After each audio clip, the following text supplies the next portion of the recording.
Today I will show you how to run Nginx as a Windows service. For this, you need to download the exe service program. You can download it from this, the link will be in the description. Then launch exe service. After launching, we can see that Nginx is already there as an example. I will use it.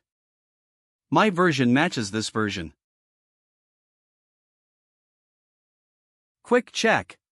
Here, I have it. If you don't have it, you can click the three dots and select the required folder and application. The arguments for stopping are always like this. Click Create. Before starting, let's verify that Nginx is not running.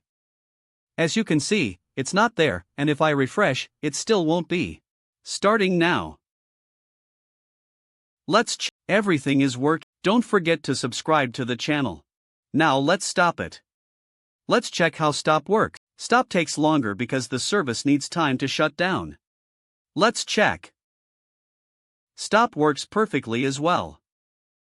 If you have any other software you'd like to convert, let me know in the comments. Thanks for watching.